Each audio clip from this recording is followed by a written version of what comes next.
దేవుని పరిశుద్ధ నామమునకు మహిమ కలుగును గాక. క్రీస్తునందు ప్రియ దేవుని సంగమ, మీకందరికీ ప్రభుని యేసు క్రీస్తు ఉన్నతమైన నామమున పునరుద్ధానపు శుభాభివందనాలు. ఈ లాక్డౌన్ కారణంగా ప్రతి ఆదివారము ఆరాధనను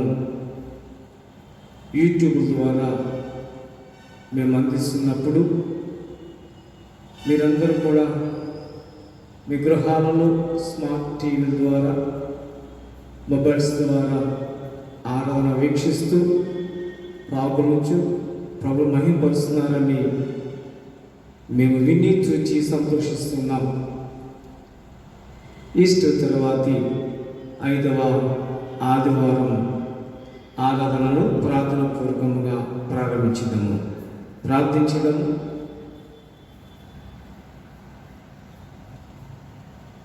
ప్రేమ స్వరూపుడా, నమ్మకమైన మా ప్రియ పరలోకపు తండ్రి, ఘనమైన దేవా, నీకు వందనాలు, స్తుతులు, స్తోత్రములు తెలియజేస్తున్నాం. గత వారమంతయు నీ సంఘమును కాచి కాపాడిన దేవా, నీకు వందనాలు. నిత్య సూర్యుడా, నీ రెక్కల క్రింద ఉన్న ఆశ్రయమును, ఆరోగ్యమును మాకు దయచేసినందుకు నీకు స్తోత్రం. తండ్రి, నీ పునరుద్ధాన దినమందు మేమందరము ఈ రీతిగా సేవకులముగా నీ మందిరములో ప్రవేశించి ఆరాధన జరగబోతుండగా ఆది నుంచి అంతం వరకు సమస్తము నీ స్వాధీనం అందించుకొని నడిపించండి. మా ప్రియ సంఘ బిడ్డలు తమ గృహములలోనే తండ్రి కుటుంబీకులుగా చేరి ఆరాధనను వీక్షిస్తూ ఉండగా వారికందరికీ నీ ఆత్మాభిషేకముతో విద్యను దయచేస్తూ బలపరచుమని యేసయ్య ఉన్నత నామమున ప్రార్థించి వేడుకొనుచున్నాము తండ్రి, ఆమేన్.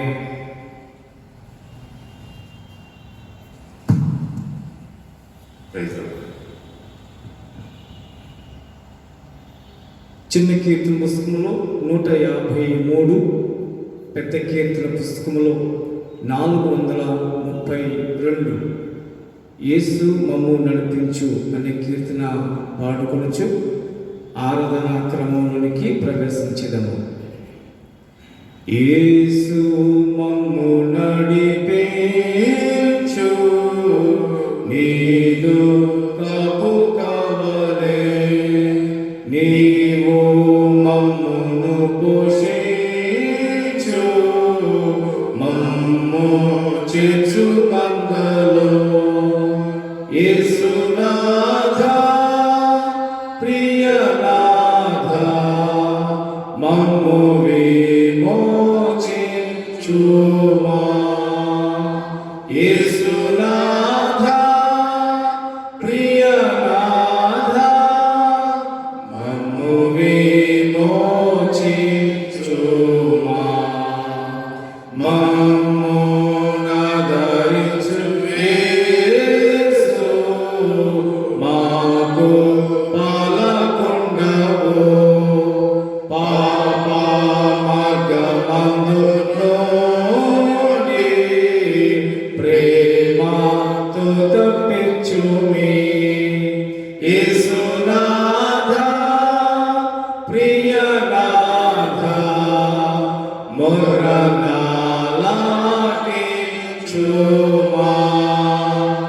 యేసునాథా, ప్రియనాథా, మొరనాలకించుమా.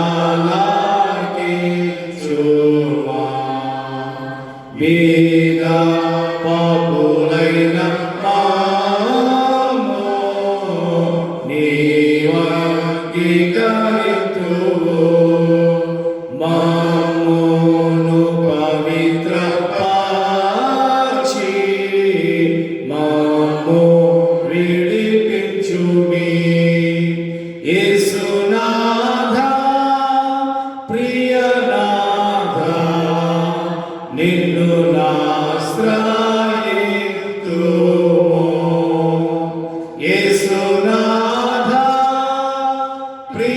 నాథ నిన్ను నాశ్రయితుము. బాల్యమందు నిన్ను చేరి నిన్ను హత్తుకొందుము. ప్రియ రక్షకుడ యేసు నీ ప్రేమ చూపుమా. యేసునాథ ప్రియనాథ మమ్మింకా ప్రేమించుమా. యేసునాథ ప్రియనాథ మమ్మింకా ప్రేమించుమా.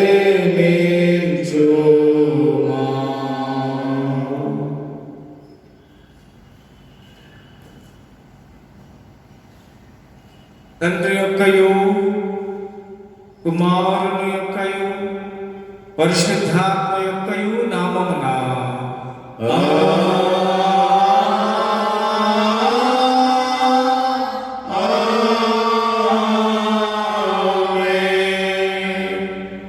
నీ వెలుగును నీ సత్యమును బయలుదేర చేయము.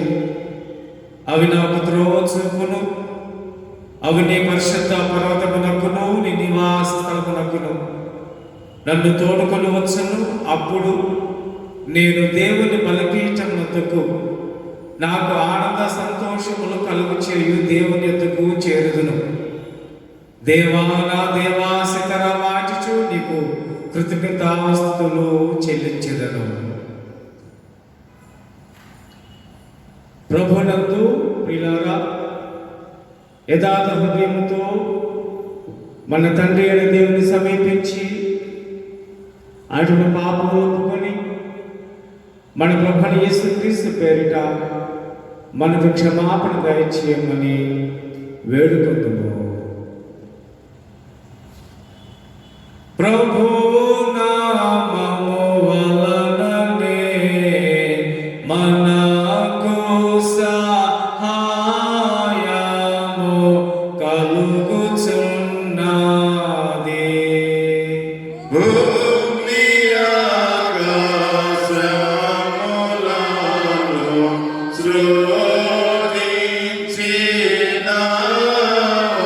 సృజించినవాడు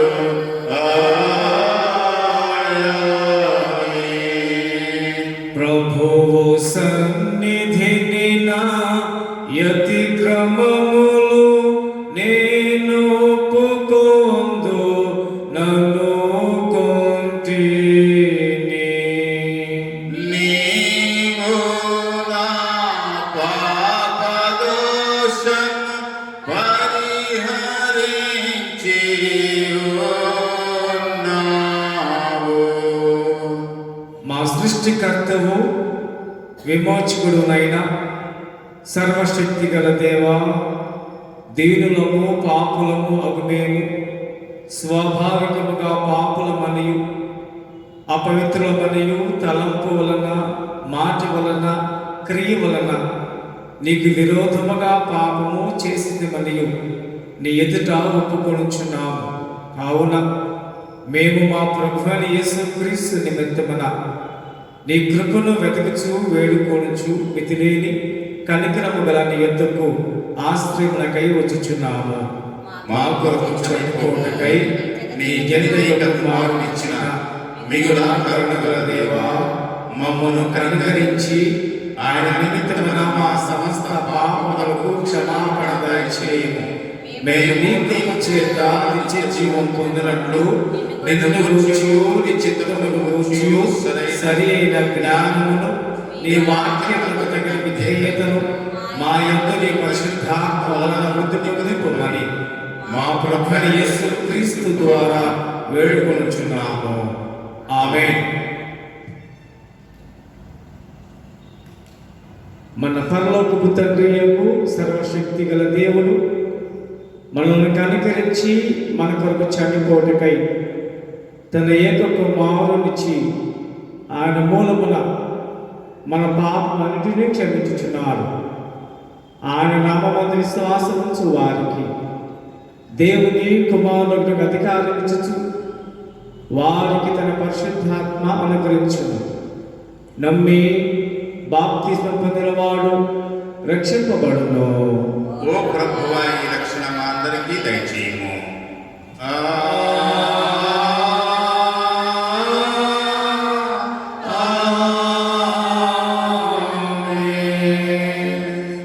ఈస్టర్ తరువాతి 5వ ఆదివారం కొరకు ఏర్పాటు చేయబడిన ప్రారంభ గీతము చదువుకుందాము.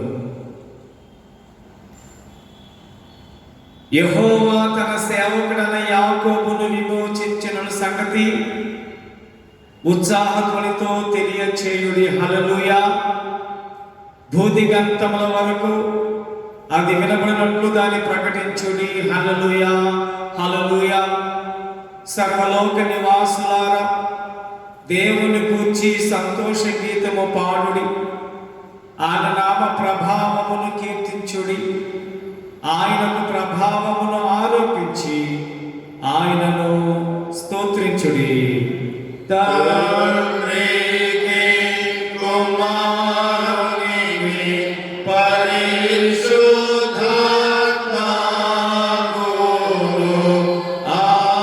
ఆదియందు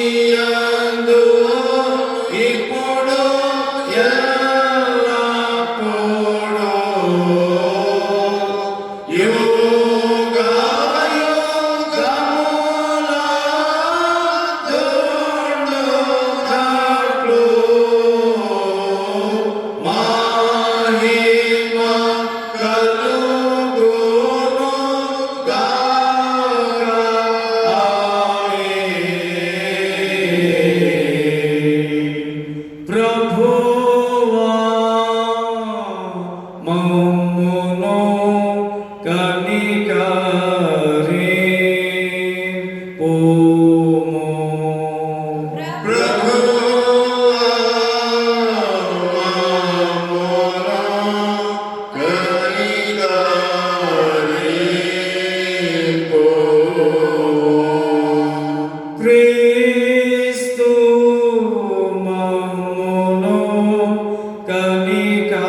దేవునికి మహిమా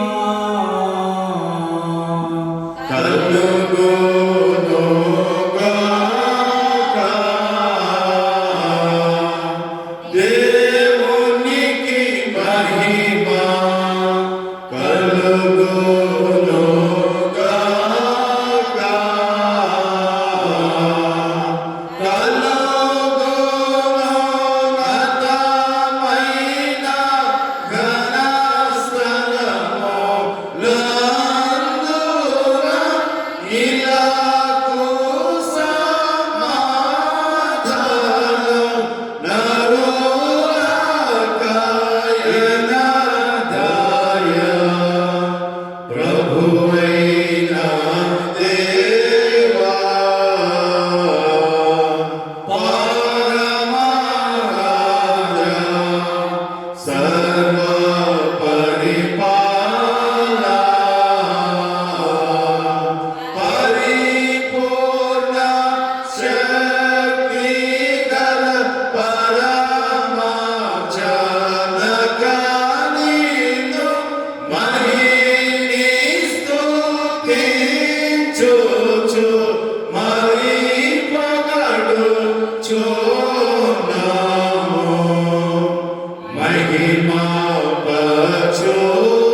మేలన్నిటికీ కారణమయ్యున్న ఓ ప్రభువా, నీ పరిశుద్ధమైన ఆవేశము వలన మేము మంచి వాటిని యోచించి నీ కృపగల సహాయము వలన మేము వాటిని నెరవేర్చినట్లు అనుగ్రహింపమని నీతోనూ పరిశుద్ధాత్మతోనూ సదా ఏకదేవుడై యుగ యుగములు జీవించుచు పరిపాలించుచుండు నీ కుమారుడును మా ప్రభువునైన యేసుక్రీస్తు ద్వారా నిన్ను వేడుకొనుచున్నాము తండ్రి.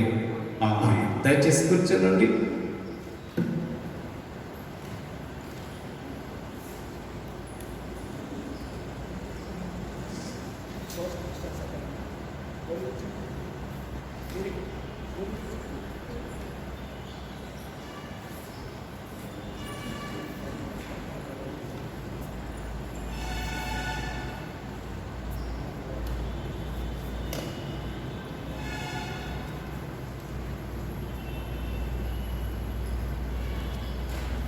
ఈస్టర్ తరువాతి 5వ ఆదివారం కొరకు ఏర్పాటు చేయబడిన లేఖన భాగం చదువుకుందాం.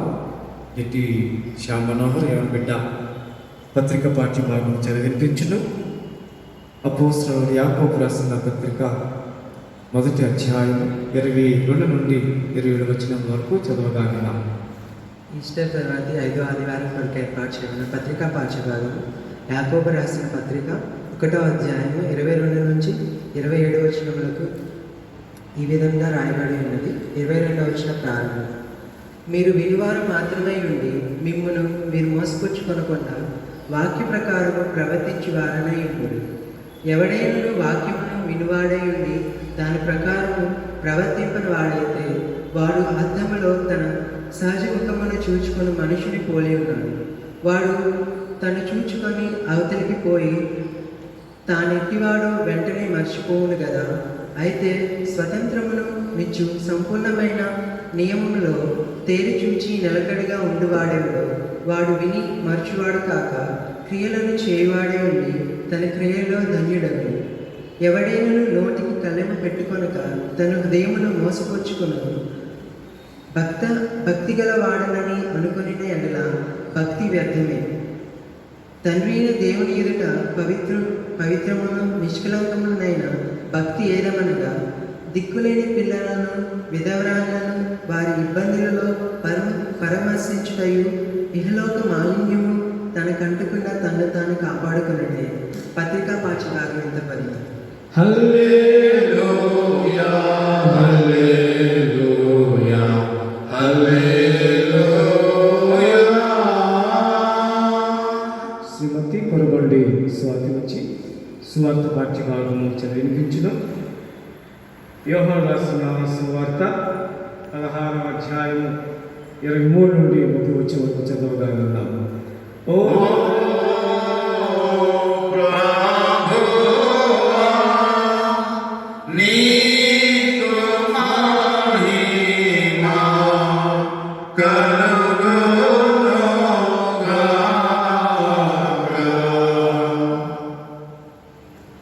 ఈస్టర్ తర్వాత 5వ ఆదివారం సువార్త పాఠ్యభాగము.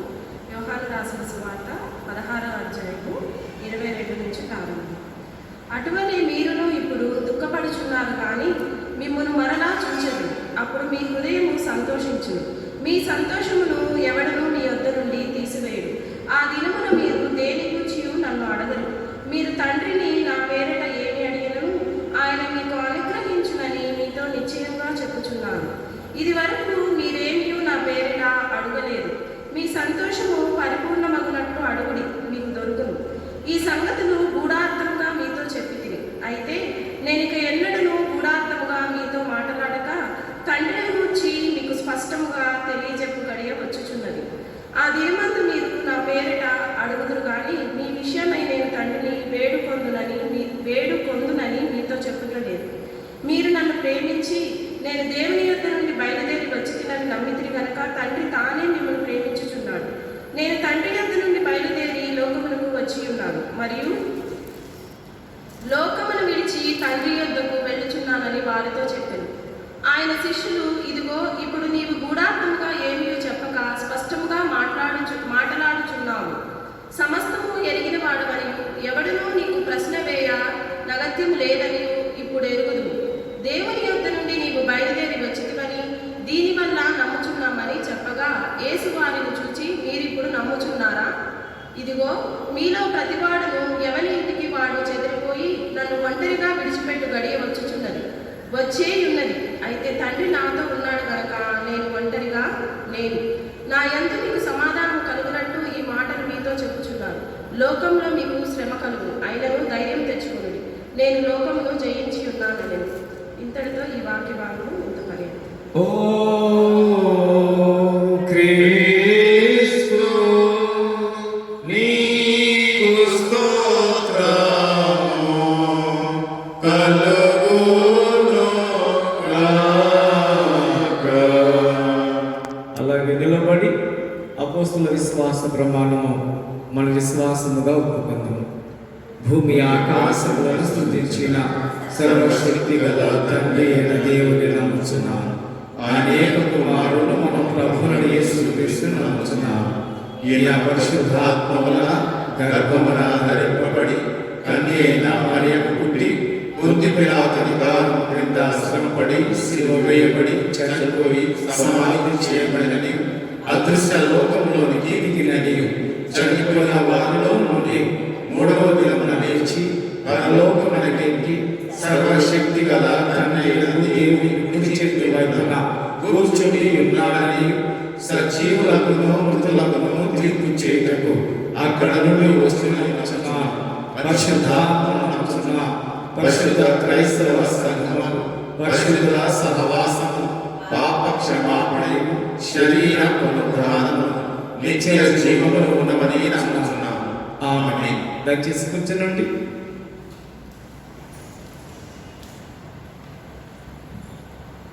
చిన్న కీర్తన పుస్తకంలో 137, పెద్ద కీర్తన పుస్తకంలో 391 విశ్వాసమే విజయము విని ప్రియుడా అనే కీర్తన ఆడుకుందాము. కీర్తన అనంతరం ప్రసన్న కుమారయ్య గారు దేవుని యొక్క వాక్యాన్ని మనతో పంచుకుంటారు. చిన్న కీర్తన పుస్తకంలో 137, పెద్ద కీర్తన పుస్తకంలో 391. విశ్వాసమే విజయ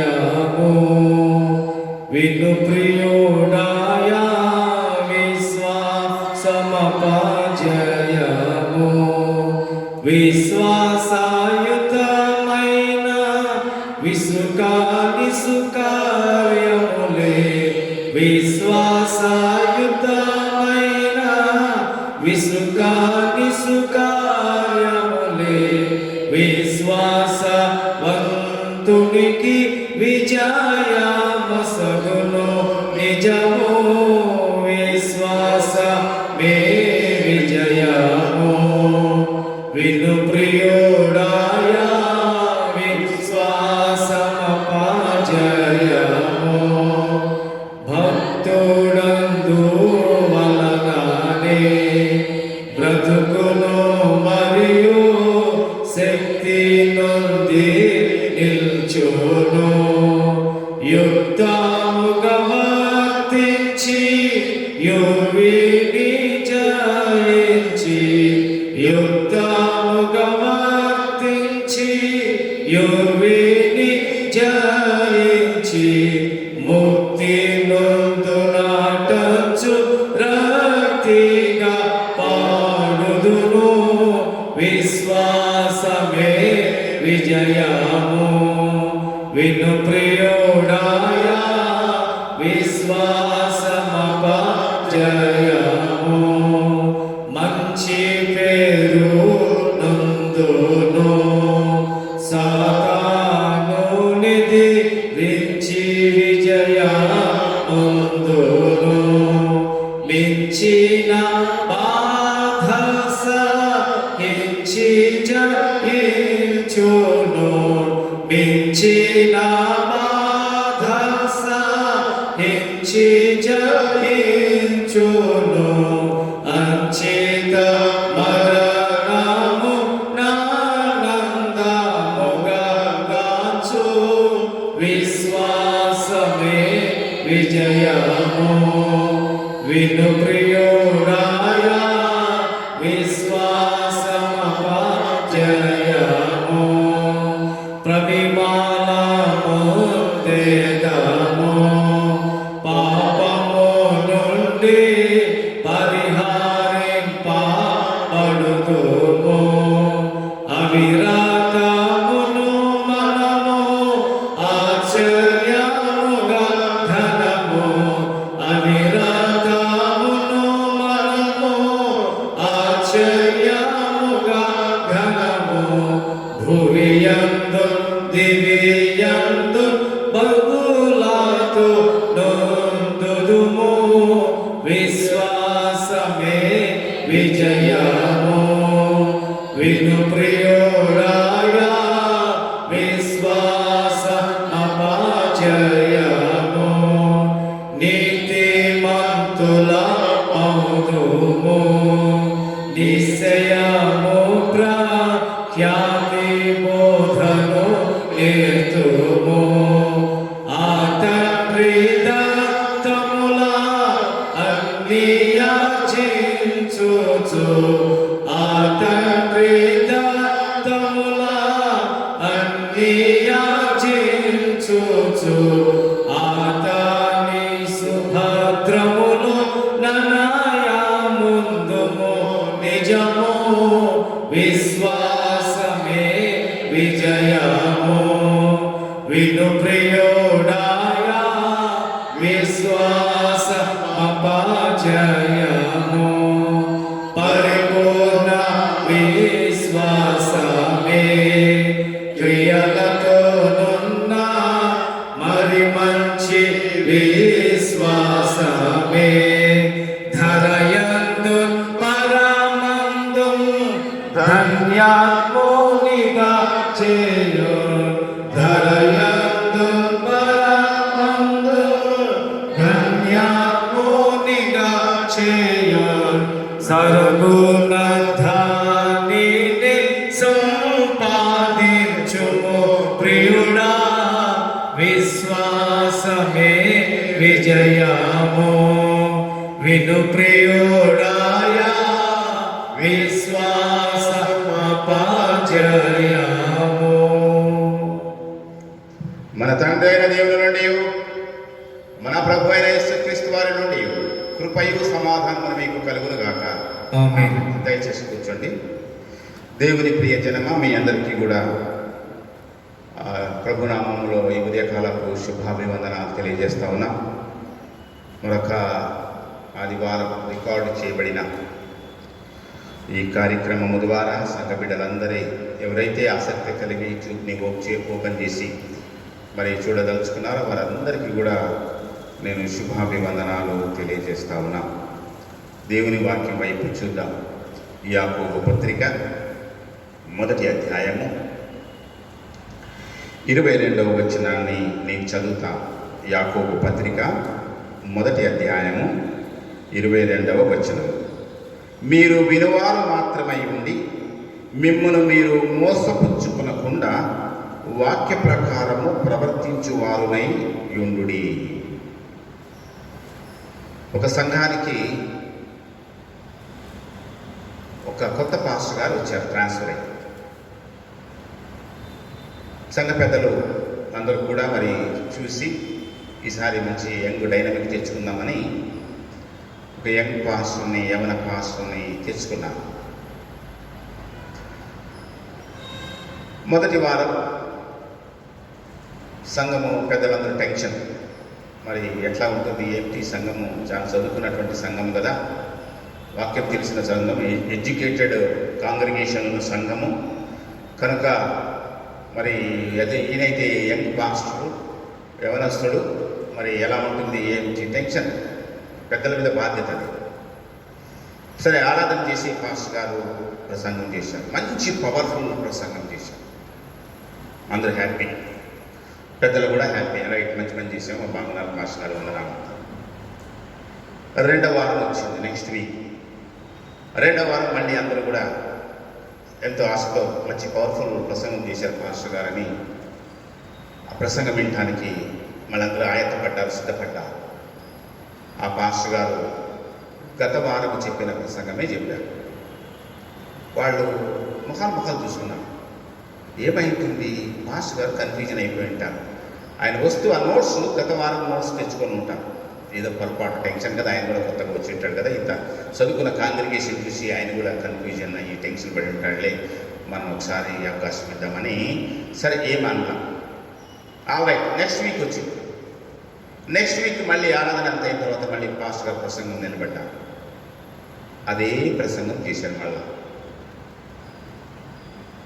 అర్థం కాదు, వాళ్ళందరికీ కన్ఫ్యూజ్ అయ్యారు. ఎందుకు మళ్ళీ అదే చెప్తా ఉన్నాడు, సరే మరి ఎందుకు ఏం చెప్పాలి అర్థం కాక కన్ఫ్యూజన్ అయినా అందరూ వెళ్ళారు. ఆ తర్వాత వారం వచ్చింది. ఆ తర్వాత వారం మళ్ళీ నిలబడి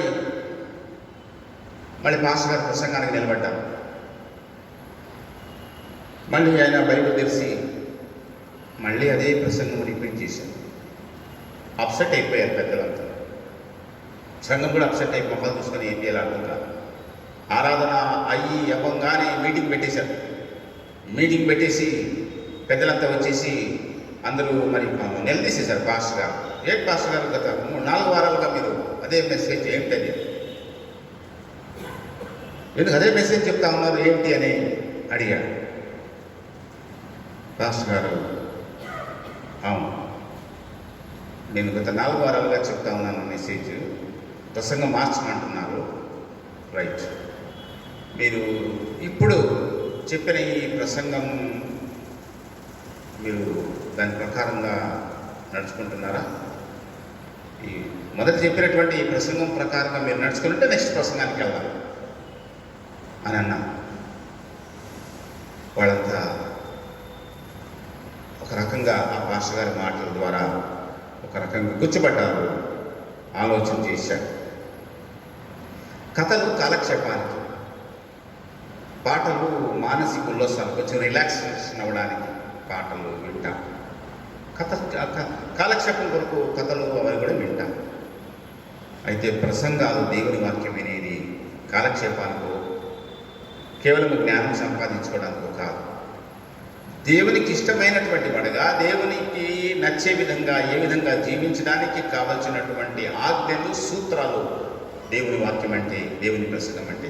కనుక దేవుని ప్రసంగం కానీ, వినడం కానీ, దేవుని వాక్యం చదవడం కానీ ఏ ఉద్దేశంతో అంటే, ఏముందో ఇందులో ఏముందని కేవలం తెలుసుకోవడానికి మాత్రమే కాదు, కానీ నేను ఏ విధంగా ఉండాలి అని దేవుడు కోరుతున్నాడు అని తెలుసుకొని దానిని ఆచరించడానికి, అవలంబించడానికి మనం మెసేజ్లు వినాలి, ప్రసంగాలు వినాలి.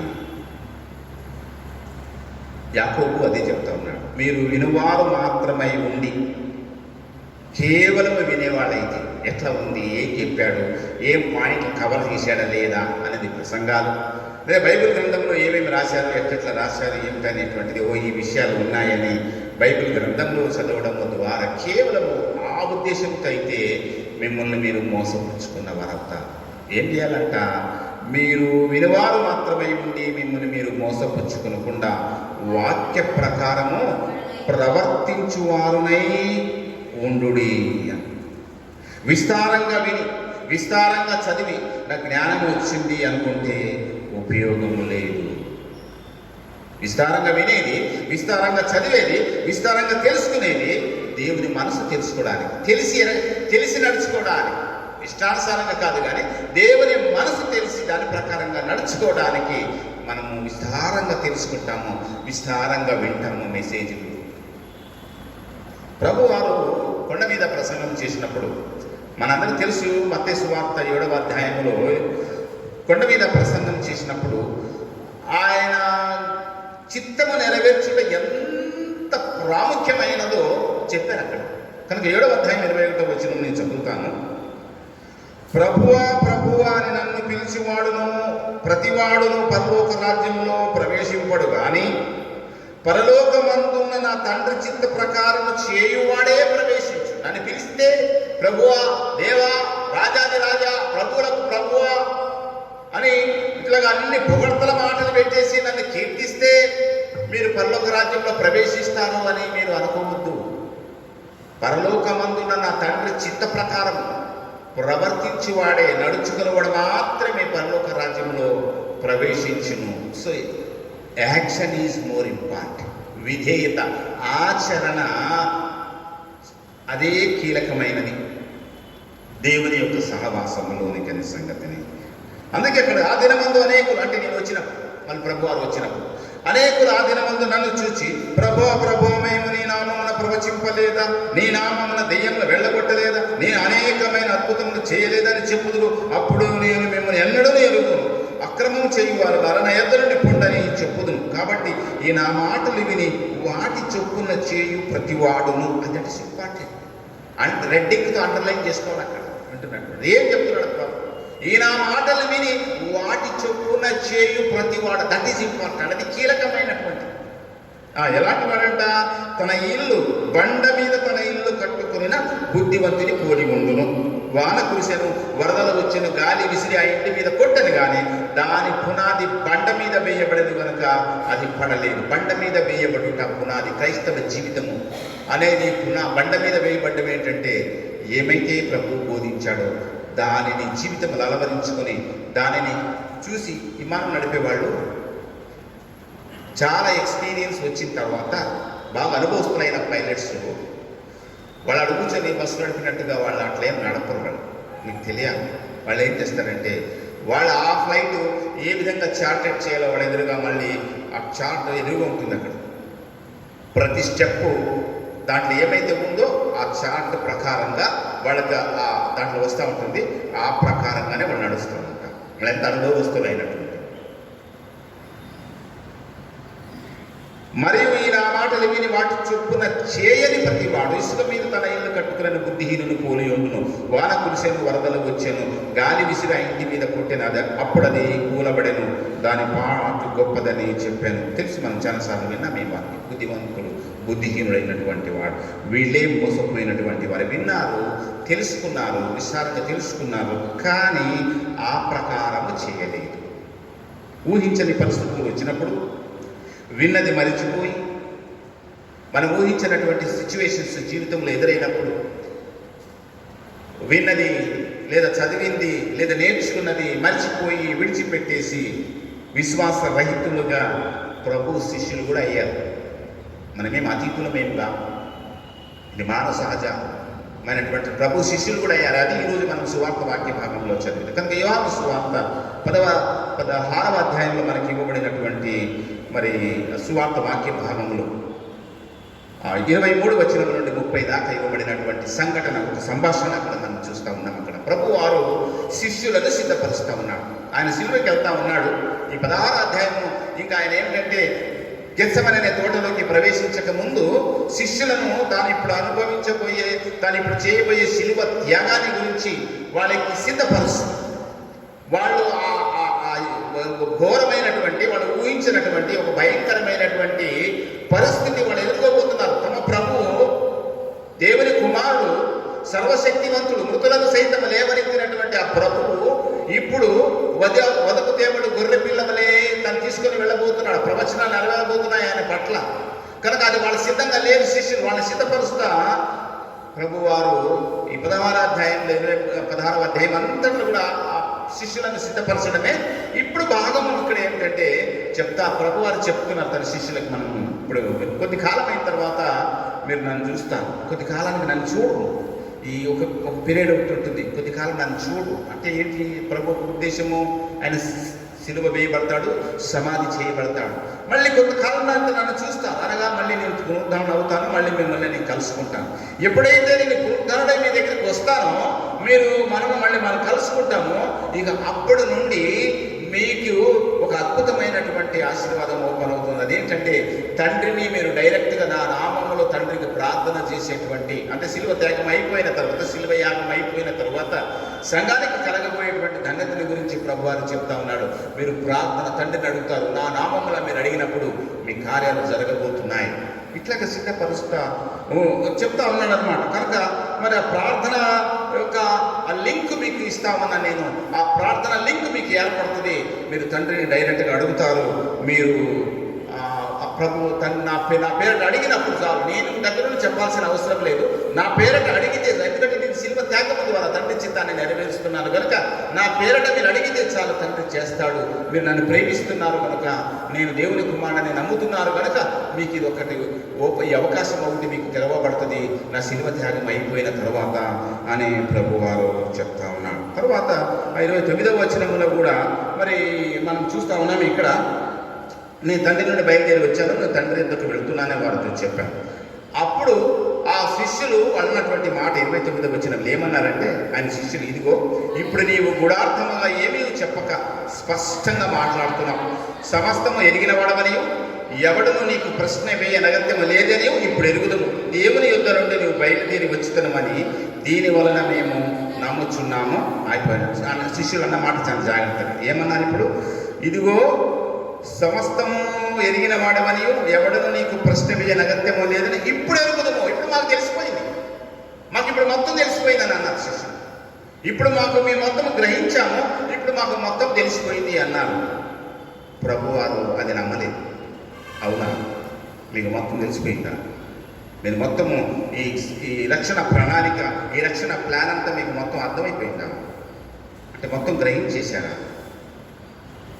నమ్మల ప్రభు, తెలుసు ప్రభుకి జరగబోతుంది. అందుకే ప్రభు వారు అన్నారు, మీరు మొత్తము గ్రహించారా, మొత్తం నమ్ముతూ ఎరుగుతున్నారా? నేను ఒక మాట చెప్తున్నానండి, ఇదే రాత్రి మీరేం చేస్తారంటే, ఇదిగో మీరు ప్రతివాడను ఎవరి ఇంటికి వాడు చదివిపోయి నన్ను ఒంటరిగా విడిచిపెట్టు గడియ వచ్చుచున్నది, వచ్చే ఉన్నది అని చెప్పేసి. వాళ్ళు నిజంగా తెలిసి ఉంటే విషయం ఏమిటంటే, ఇక్కడ మనం ఆలోచించాల్సింది ఏంటంటే, వాళ్ళు విన్నారు ప్రభు చెప్పిన మాట. ప్రసంగం ఈ 3.5 సంవత్సరాలు విన్నారు, రక్షణ ప్రణాళిక. అలాగే తన శిలువని గురించి, తన శిలువ మరణాన్ని గురించి, మళ్ళీ 3వ దినమున లేపబడటాన్ని గురించి విన్నారు. వాళ్ళు ఎన్నోసార్లు విన్నారు. ఇప్పుడు అంటున్నారు, దాన్ని గ్రహించేసాం, మాకంతా మొత్తం తెలిసిపోయింది అన్నారు. ఇక్కడ విషయం ఏంటి? ఈరోజు అంశము తెలుసుకోవడము ఒక భాగము, తెలుసుకున్న దాని ప్రకారంగా నడుచుకోవడము ఇంకొక భాగం ఇంపార్టెంట్. కనుక వాళ్ళు నిజంగా మొత్తమే ఎరిగి ఉంటే, దేవుని ప్రభు యొక్క శిలువ త్యాగము, ఆ రక్షణ ప్రణాళికలోని భాగము, ఆయన చేయబోయేటువంటి ఈ శిలువ యాగం అనే సంగతిని వాళ్ళు ఎరిగి ఉంటే, వాళ్ళు ఏమనాలి? వాళ్ళు ఇప్పుడు ఏమనాలి? నేను ఇప్పుడు వెళుతున్నాను అని చెప్పినప్పుడు వాళ్ళు అడగాలి. వాళ్ళు ఏమని అడగాలంటే, ప్రభువా నువ్వేమో శిలువకి వెళ్తున్నావు, శిలువ త్యాగం అంటున్నావు, నువ్వు మరణిష్టానికి వెళ్తున్నాను అంటున్నావు, ప్రవచనాలు నెరవేర్పడుతున్నావు కదా, సరే ఈ పీరియడ్లో మేమేం చేయాలి అని అడగాలి. వాళ్ళు ఎక్కడ కూడా అడిగినట్లేదు. మేమేం చేయాలి ప్రభు? మరి నువ్వు సిలువ మరణము ఇవన్నీ కూడా నువ్వు అనుభవిస్తే మరి మాకేమో ఏం అర్థం కాదు కదా, మమ్మల్ని ఏం చేయాలి, మేమేం చేయాలి, మరి ఉండాలా ఎక్కడికన్నా వెళ్ళాలా, అసలు ఏం చేయాలని వాళ్ళని అడగాలి. నీ కొరకు మేము ఎప్పుడు ఎదురు చూడాలి, మేము మళ్ళీ కలుసుకుంటానంటున్నావు, కొంతకాలం చూడని అంటున్నావు, మన తర్వాత కొంతకాలానికి నువ్వు కలుసుకునేటప్పుడు మేము ఎక్కడ వెయిట్ చేయాలి నీ కొరకు? నిజంగా వాళ్ళు ఎరిగి ఉంటే, నిజంగా ఎరిగినటువంటి వాళ్ళగా ఉండి ఆయన చిత్త ప్రకారం జరిగించడానికి వాళ్ళకంతా మాకు అర్థమైపోయింది, నువ్వేం చెప్పదు, నీకు ఆపేయాలని అన్నారు అక్కడ. సరిగా మీరు అర్థం, దానికి అర్థం అదే, చాలు మాకు మొత్తం అర్థమైంది ప్రభు అని అన్నమాట. అలా అని ఉంటే వాళ్ళు అడిగేవాళ్ళు, ప్రభు నువ్వు చనిపోతున్నావు కదా, మళ్ళీ మేము ఎక్కడ ఎదురు చూడాలా, సమాధి? మేమైతే సమాధి 3వ రోజున పొద్దున బయలుదేరి వచ్చి ప్రభు వారు లేస్తానని అని చెప్పేసి వాళ్ళ సమాధి దగ్గర అందరూ ఎదురు చూస్తూ కూర్చొని ఉండాలి. నిజానికి వాళ్ళు ఆ వాక్యమును ఎరిగినటువంటి వారుగా ఉండి, అర్థం చేసుకున్నటువంటి వారుగా ఉండి, వాళ్ళు ఆచరించే వాళ్ళగా ఉంటే, కానీ వాళ్ళు అన్నారు మేము సమస్తం ఎరుగుదాం, ఇప్పుడు మాకేం చెప్పనవసరం లేదు, మాకు మొత్తం అర్థమైపోయింది అన్నటువంటి వాళ్ళ అర్థం కాల, వాళ్ళకి ఆ ప్రణాళిక అర్థం కాల. ఎప్పుడైతే యేసయ్య అరెస్ట్ చేయబడిన వెంటనే వాళ్ళు బెబ్బేలెత్తిపోయారు. ఆయన నేర్చుకుని పోతున్నప్పుడు వాళ్ళు ఊహించినటువంటి షాక్ గురి అయ్యారు. ఆయన కొడాలతో కొట్టబడినప్పుడు, ఉమ్మివేయబడినప్పుడు, మరి ఆయన నానా విధమైన హింస చేసినప్పుడు మారు మాట్లాడక బొచ్చు కత్తిరించి వాని ఎదుట గొర్రెపిల్ల మౌనముగా ఉండునట్లు ప్రభువారు నిలబడిని చూసి వీళ్ళు గుండెలు జారిపోయాయి, వీళ్ళకి నమ్మకం అంతా జారిపోయింది. ఈ దేవుని కుమారుడు వాడు, ఈయన శక్తి ఏం లేదు, ఒకవేళ ఉంటే ఆయన ఈ విధంగా అవమానం చేస్తా ఉంటే ఈయన ఎందుకు చూస్తూ ఊరుకుంటాడు అని ఒక అవిశ్వాసం వాళ్ళకు ఏర్పడిపోయి ప్రభువు చెప్పినట్టుగా ఎవడు ఏంటి ఎవడు అంటే ఎవడు పానికి వాడు పారిపోవడం ఈ శిష్యులలో జరిగినట్లుగా మనము చూస్తూ ఉన్నాం. వెయిట్ చేయాల్సిన చేరి వాళ్ళు ఏమన్నారు, ప్రభువారు చెదిరిపోయారు కాదు, వాళ్ళు నిజంగా తెలుసుకుని ఉంటే, గ్రహించి ఉంటే వాక్యాన్ని వాళ్ళు ఏం చేయాలంటే చేరి నిలబడాలి ఆ శిలువ దగ్గర. ప్రభువారు ఇదేంటిది ప్రవచనాలు నెరవేరుతున్నాయి, ప్రభు ఎలా అనుభవిస్తున్నాడు అని ఆ శిలువను వాళ్ళు ధైర్యంగా చూడాలి. ఎందుకంటే ప్రభు ఈ శిలువను జయించబోతున్నాడు అని వాళ్ళు నిజంగా గ్రహించి ఉంటే, ఎరిగినటువంటి వాళ్ళైతే. కానీ వాళ్ళ ఆ శిలువను చూసి దిక్కుపాలుగా పరిగెత్తిపోయినట్టు మనకు తెలుసు. రెండోది, మనం ఒకవేళ వారు నిజంగా వాళ్ళు ఎరిగినటువంటి వాళ్ళైతే చెదిరిపోవడం కాదు, చేరి సమాధి దగ్గర ఎదురు చూస్తూ ఉండాలి. ఆయన తిరిగి లేచి బయటకు వస్తాడు ఇప్పుడు అని ఎదురు చూస్తూ ఉండాలి, కానీ వెయిట్ చేస్తూ ఉండాలి. కానీ అలా చేయలేదు. అయితే ప్రభు వాళ్ళని విడిచిపెట్టలా, వాళ్ళ విశ్వాసాన్ని బట్టి, వాళ్ళ బలహీనతను బట్టి ప్రభు విడిచిపెట్టలేదు. పునరుద్ధారణైనటువంటి ప్రభు తన పునరుద్ధాన శక్తిని అవిశ్వాసులైన తన శిష్యులకు కూడా ఇచ్చాడు. తన పునరుద్ధాన శక్తిని వాళ్ళకి ఇచ్చాడు, వాళ్ళని బలపరిచాడు.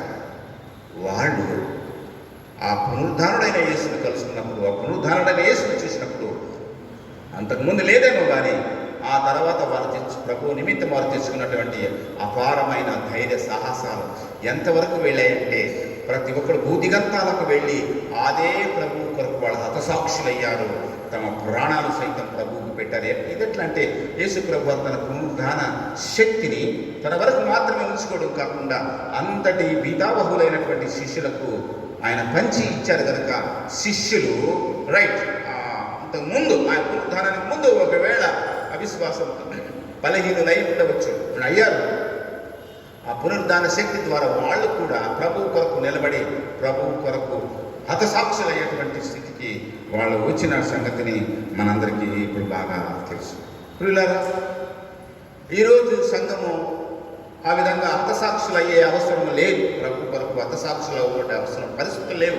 వస్తే అవ్వాలా, అట్లాంటి ఒకవేళ పరిస్థితులు వస్తే అవ్వాలి, కానీ హతసాక్షులు అయ్యేటువంటి అవసరం లేదు. కానీ వాక్యము మాత్రం చెప్తా ఉంది, ప్రభు పునరుద్ధాన శక్తి చేత ఆవిర్భవించినటువంటి ఈ సంఘము వాక్యము వినడము, వాక్యము తెలుసుకోవడము మాత్రము కాదు, కానీ వాక్యానుసారంగా నడుచుకోవాలనేది ఈరోజు బోధ.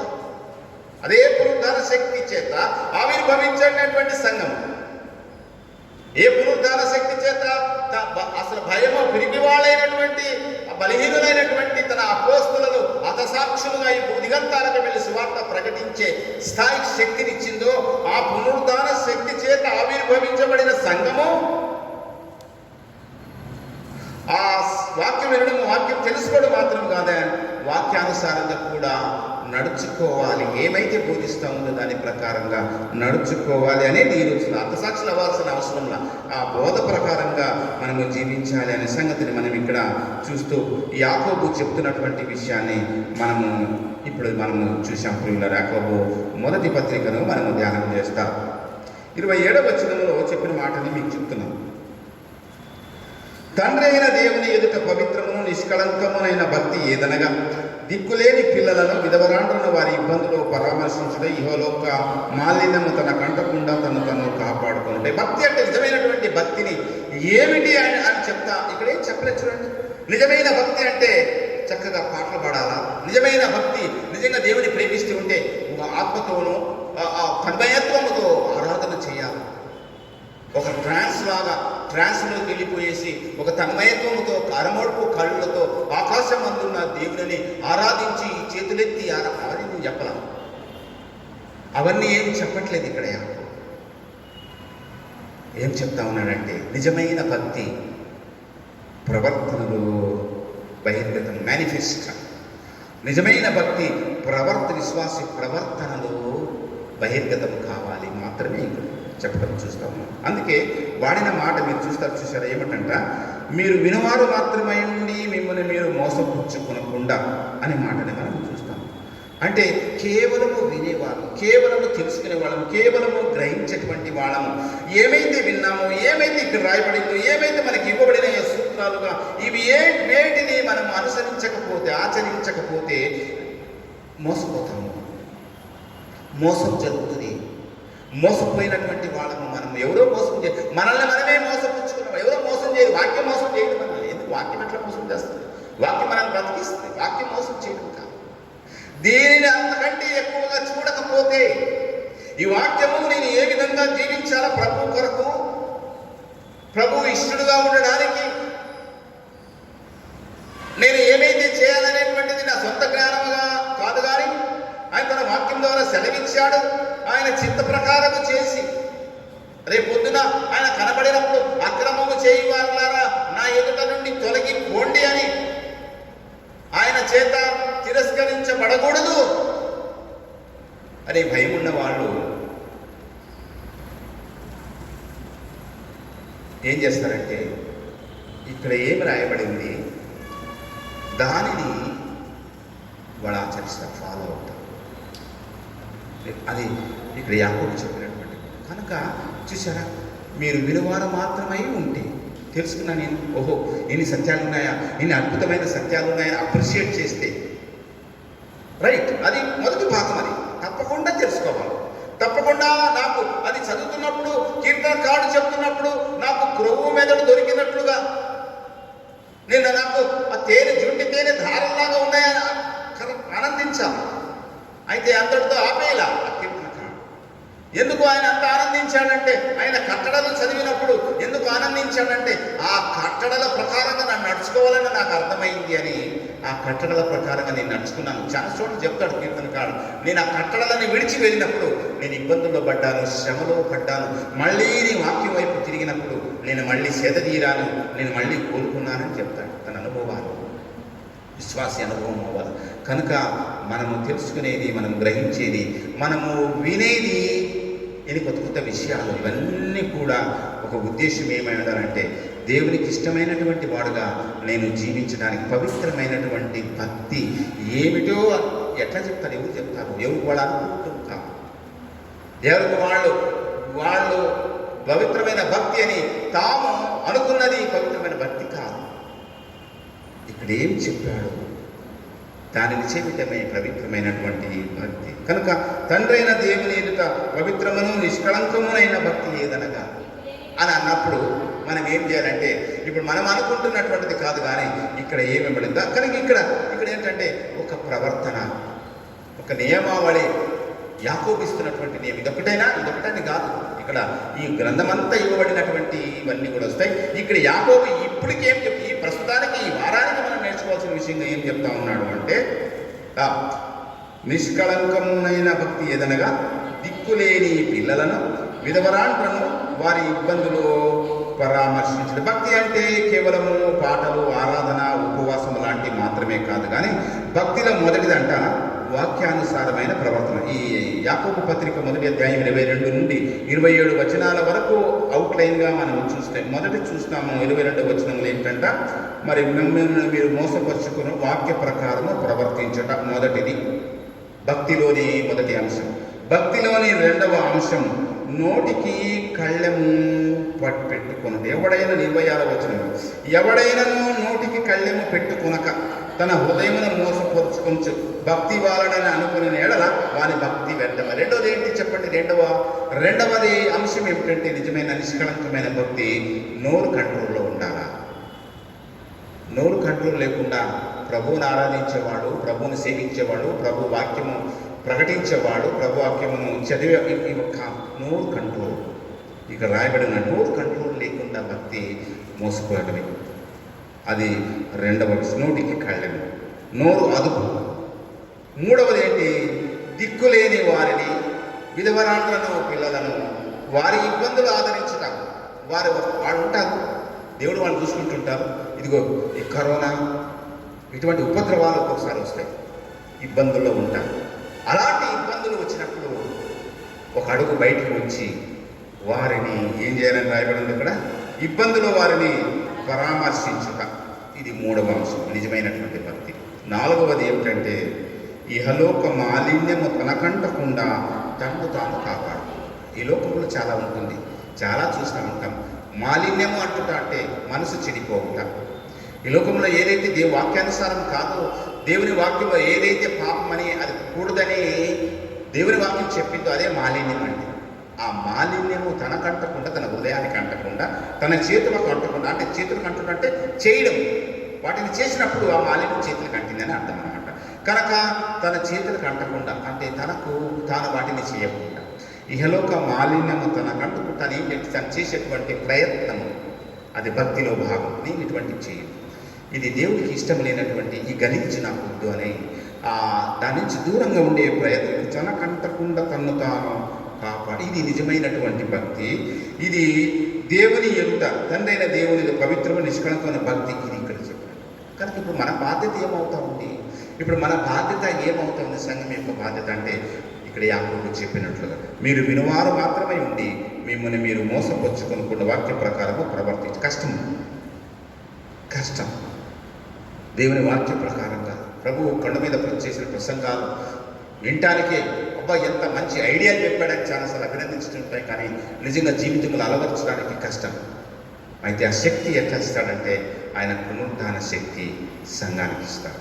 ఆయన పునరుద్ధానుడైనటువంటి ఆ శక్తి ఏమైతే మనం ఆశ్రయించినప్పుడు ఆయన వాక్యానుసారంగా ఆయనకిష్టమైనటువంటి బిడ్డగా జీవించేటువంటి శక్తి కూడా ఆయన ఇవ్వాలి. మన శక్తి వల్ల కాదు, మన జ్ఞానం వల్ల మనము ముక్కు మూసుకొని మనము దానిని మనసు దృఢం చేసుకొని మనం ఒక దృఢ నిశ్చయం చేసుకొని అంత శతవిధాల ప్రయత్నం చేస్తే ఏం కాదు. ప్రభు నీవు నాలో ప్రవేశించి నీ అపారమైన శక్తి చేత నేను క్రైస్తవ జీవితాన్ని జీవించడానికి నీవు నాలో ఉండి నీవే జీవించు అని ఎప్పుడైతే మనం ఆయనకు అప్పగించుకుంటామో, ఆయన పునరుద్ధాన శక్తి ఆయన శిష్యులను ఏ విధంగా ఆయత్తపరిచి సిద్ధపరిచి బలపరిచిందో అదే పునరుద్ధాన శక్తి మనకు ఆయన ఇప్పుడు అందుబాటులో ఉంచాడో, మనం ఆ పునరుద్ధాన శక్తిలో ఆయన వాక్యానుసారంగా జీవించేటువంటి శక్తి కూడా ఆయన దయచేస్తాం.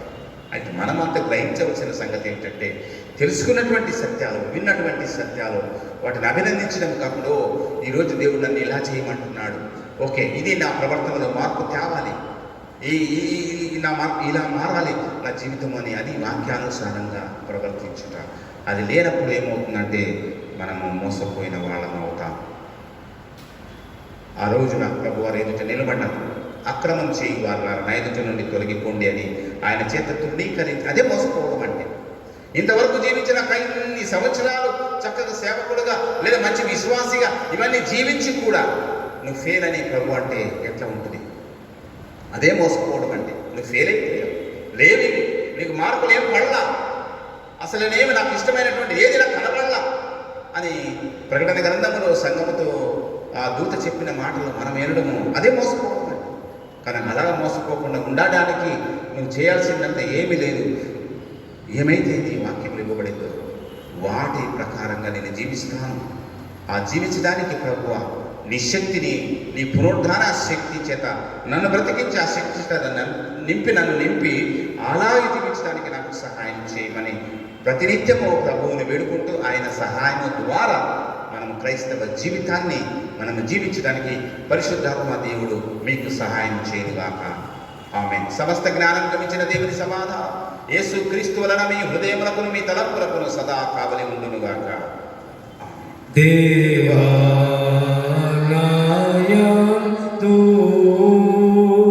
శుద్ధ హృదయము కలుగజేయుము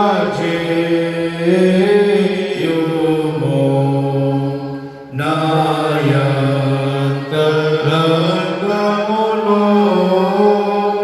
స్థిరమైన మనసును తనముగా పుట్టించుము. నీ సన్నిధానములో నుండి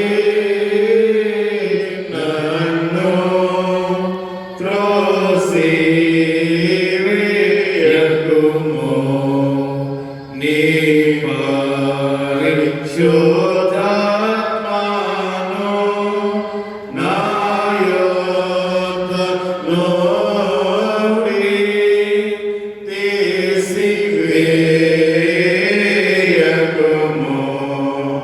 నీ రక్షణానందము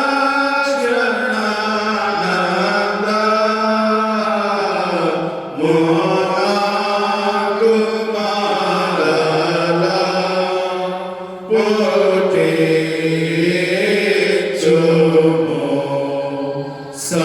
సమాధి గల మనసు కలుగజేసి నన్ను దృఢపరచుము. ప్రార్థించదము.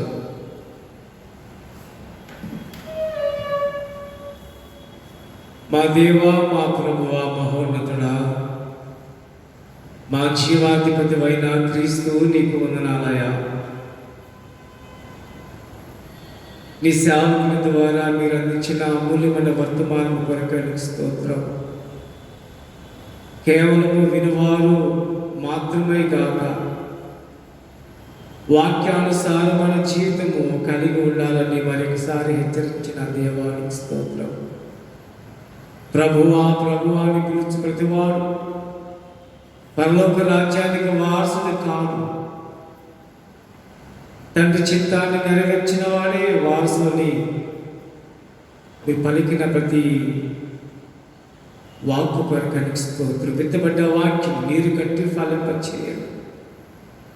ఇది ఆశ్రమాతను ప్రసన్న కుమార్ అయ్య గారి కుటుంబాన్ని మీ చేతికి అప్పగిస్తున్నాము.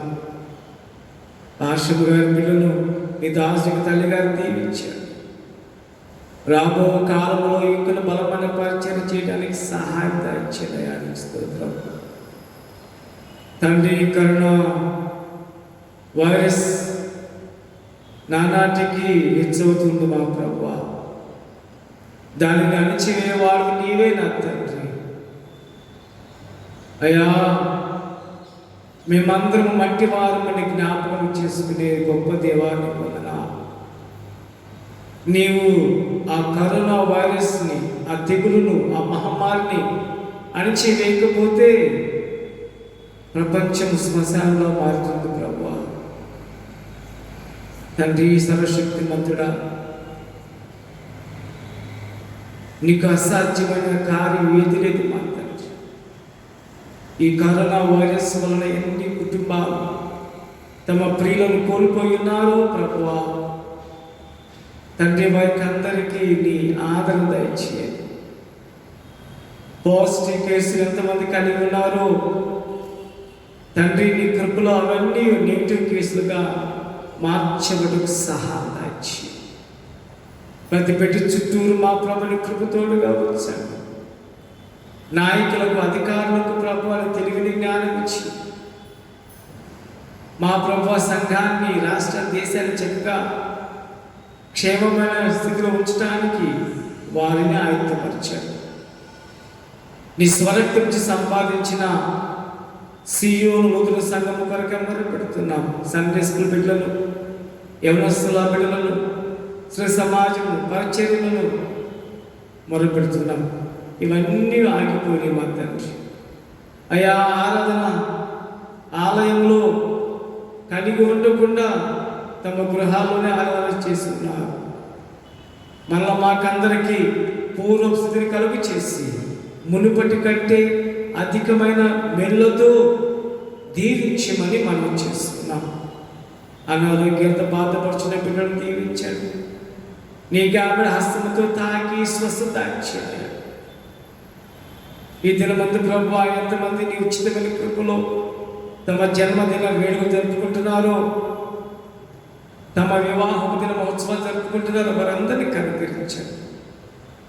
ఇటువంటి శుభదినంలో ప్రభు అనేక సంవత్సరాలు వారు జరుపులకు సహాయం ఇచ్చారు. నీ యవన బిడ్డ మాత్రం జట్టి శ్యామనోహరికి మీరు అనుగ్రహించిన నూతన సంవత్సరమును దయాగ్రహ బట్టి మీకు స్తోత్రం. యవన బిడ్డ విశ్వాసి ఉన్నత భవిష్యత్తు పొందుకులాగా సహాయం దయచేయానికి స్తోత్రం. మా ప్రభువా, ఆలయాలు మూయబడి సేవకులు యాజకులు కన్నీరు కారుస్తున్నారు, విశ్వాసం రోధిస్తున్నారు. మా ప్రభువా, మా ప్రార్థన ఆలకించేవాడా నీకు వందనాలు. జవాబు దయచేసి నీ నెమ్మదిని, నీ స్వస్థత, ఆరోగ్యం దయచేసి ప్రభువానికి స్తోత్రం.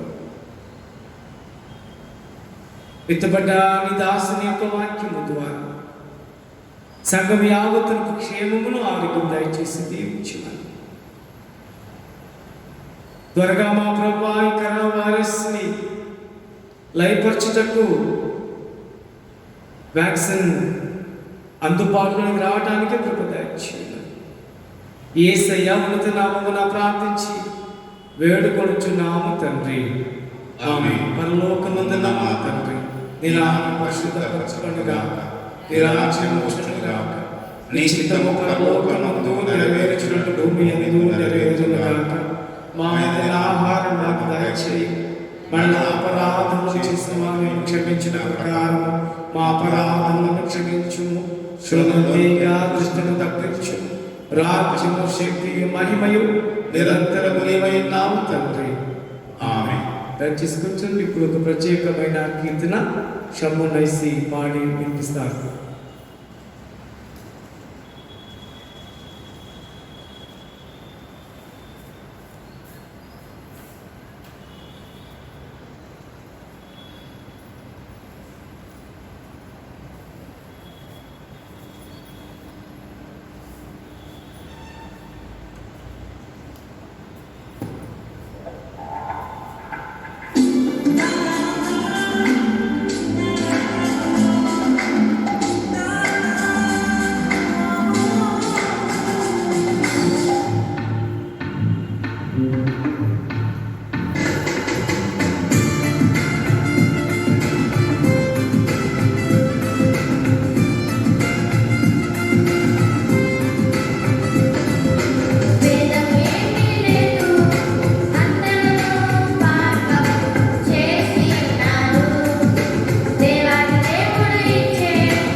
విశేషములకు ఆశీస్సులు తెలియజేస్తున్నాం. ముగింపులో కొన్ని మాటలు. ఈ లాక్డౌన్ కారణంగా ఎవరు కూడా మన సంఘ బిడ్డలు అనవసరంగా రోడ్ల మీదకి వెళ్ళవద్దని మీకు తెలియజేస్తున్నా. మీకు ఈ మొబైల్స్ ద్వారా మన చర్చి అకౌంట్ నెంబర్ పంపించి ఉన్నాం ఆల్రెడీ. కనుక మీ యొక్క విలువైన కానుకలు, కృతజ్ఞత కానుకలు, మొక్కుబడి కానుకలు ఇవన్నీ కూడా దశల భాగంలో బ్యాంకులో మరి చర్చి అకౌంట్లో డిపాజిట్ చేయవలసిందిగా సంఘానికి తెలియజేస్తున్నాం.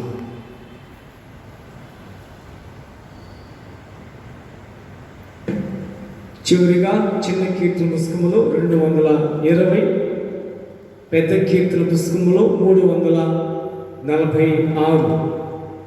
చిన్న కీర్తన పుస్తకములో 220, పెద్ద కీర్తన పుస్తకములో 346. యేసు నావాడని నమ్ముతున్న కీర్తన పాడుకుందాము. దీవెన అనంతరము ఆశీర్వాదములు మా మీద అనే కీర్తన పాడుకుని సెలవు ఇచ్చుకుందాము. యేసు నావాడా నీ నమ్ముదు భాసెల్లు దివ్య సౌభాగ్యము దాసుడనౌచు పాపుండెద నాశంబులేని సౌఖ్యమును ఇదే నా పాట నా సుఖద యేసుని సదా నుతించుట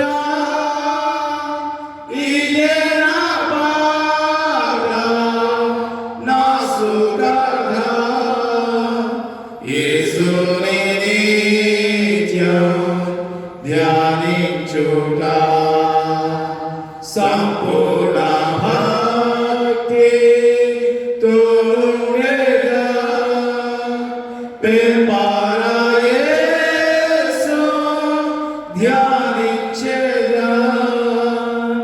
సొంపైన దూత పాడుచుండ ఇంపైన పాట నేవిదును ఇదే నా పాట నా సుఖద యేసుని సదా నుతించుట ఇదే నా పాట నా సుఖద యేసుని నిత్యం ధ్యానించుట నిండైన భక్తి ఏమది గెలుచున దేవి యేసుండగా మెండైన దీప్తి ప్రార్థించుచు దండిగా ప్రేమ సుఖితుము ఇదే నా పాట నా సుఖద యేసుని సదా నుతించుట ఇదే నా పాట నా సుఖద యేసుని నిత్యం ధ్యానించుట. ప్రభు నిన్ను ఆశీర్వదించి నిన్ను కాపాడుగాక. ప్రభు నీకు తన సన్నిధి ప్రకాశము చేసి కరుణించుగాక.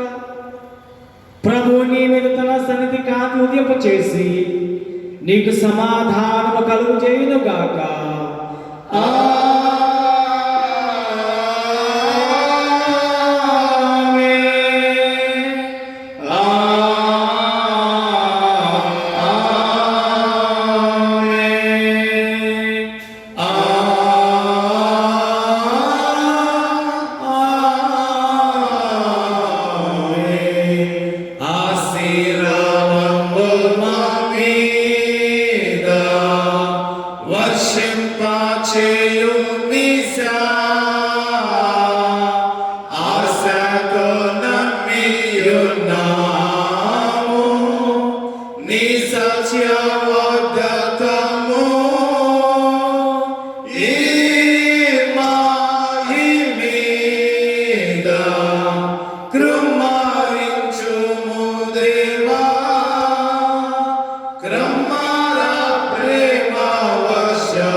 అందరికి వందనాలు. God bless you. Have a blessed Sunday.